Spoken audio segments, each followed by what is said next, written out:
Star Citizen has some new minimum spec GPUs. CIG updated the website with these different options from Nvidia, AMD and Intel. So I went out, spent all my money so we can see if these can actually run the game. Does upscaling save some of these cards? How do the clouds affect things? And can you run Star Citizen on integrated graphics like CIG is claiming? Even if you've already got a great graphics card, this video should be helpful if you have friends looking to try out the game.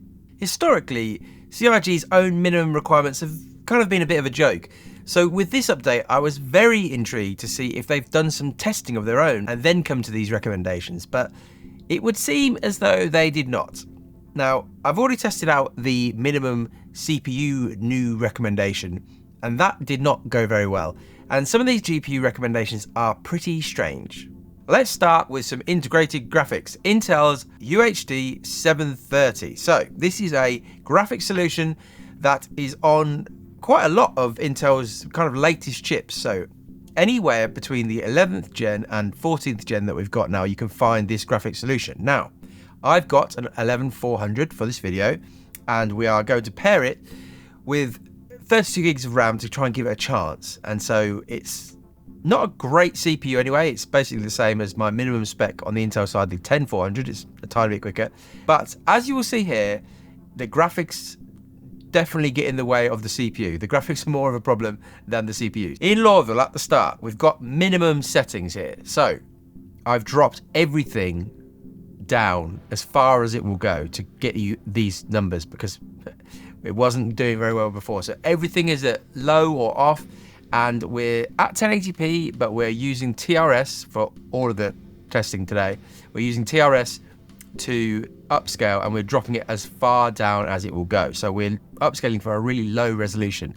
And as you see, it still isn't enough. In Lawville, yeah, there you go, 6.9 FPS average, 2.1% percentile, so that's completely unusable. In Area 18, we're up to a heady 8.6 for the average FPS, nice. On the Horizon Roof, well, with the clouds, they're actually off, so there is no clouds here, but we've got 12 FPS. Quantum Travel, a demanding part of the game, 8 FPS. And in space, where there's literally nothing going on, 15.6 FPS average. Lovely. I don't know why CIG have put this on the list. It's completely unplayable, so who knows? Yes, if you paired it with faster RAM, maybe if you had a DDR5 version of the motherboard for the 12th, 13th or 14th gen CPU, it would run a bit quicker, but I don't know what CIG are thinking with this one.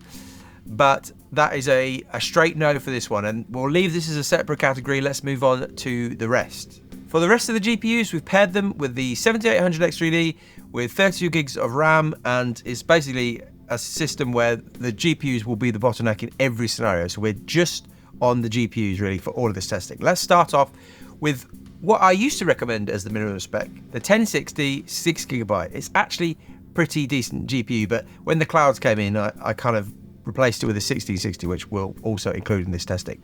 Looking at this as kind of a starting point, in Lawville, I've got a lot of different data. You've got to bear with me, there's so much data, the graph's going to get pretty crazy, so I've tried my best. Starting with the 1060, this was like getting a baseline for these different figures. So at 1080p at the bottom, we're not quite really where you'd want to be for minimum spec, so we're under 30 FPS.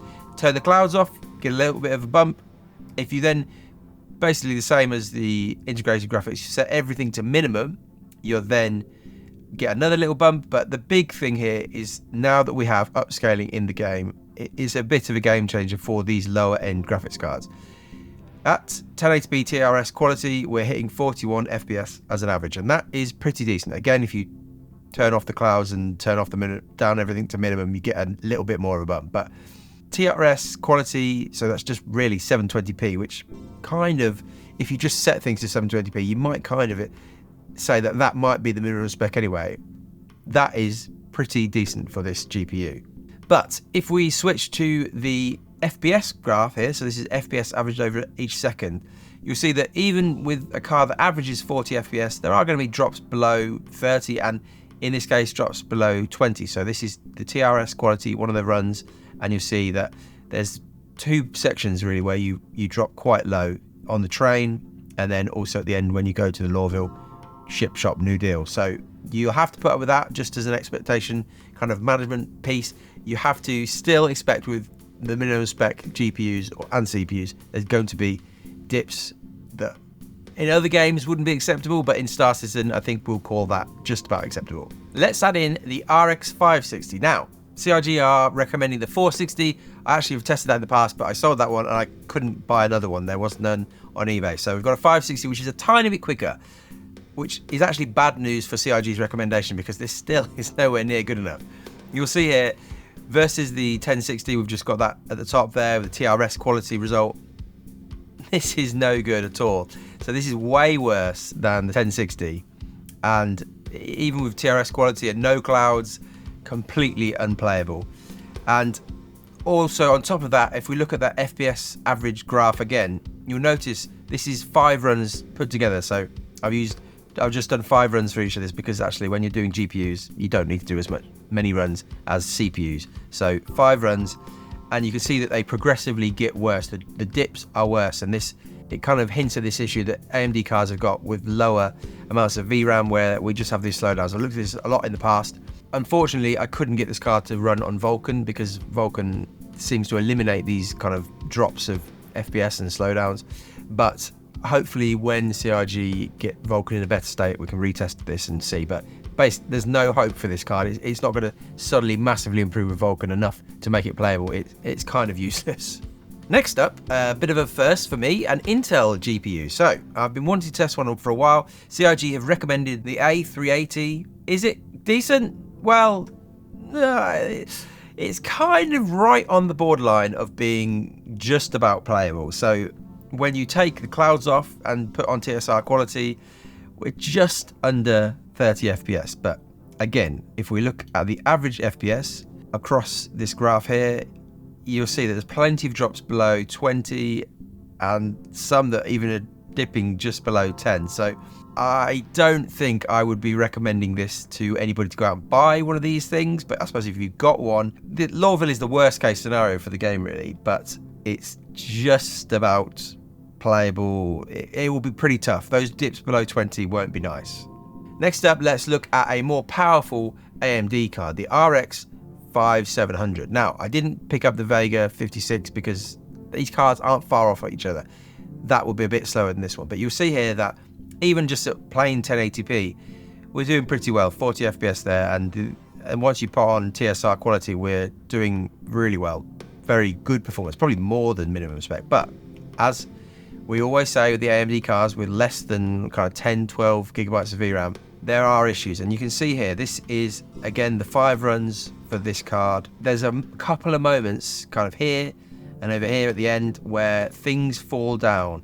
And when you put that against, this is a frame time graph, you put it against the 1660, which we'll add in a second, you'll just see that these AMD cards just have many more issues in terms of frame time, in terms of FPS drops, and just, it seems to be this memory issue. And again, unfortunately, I couldn't test this with Vulkan. It just wouldn't load, the game wouldn't open. But that issue is kind of solved with Vulkan on other cards from AMD that I've tested in the past. I did a whole big video about that. So what I'm going to say here is that providing you can get Vulkan working and CRG improve Vulkan over the next few months and patches, hopefully, I guess with 4.0 we're maybe looking for Vulkan to take a decent step forward. This card, I would say, would be recommended, but currently on DX11 in the cities at least, it's kind of hard to recommend.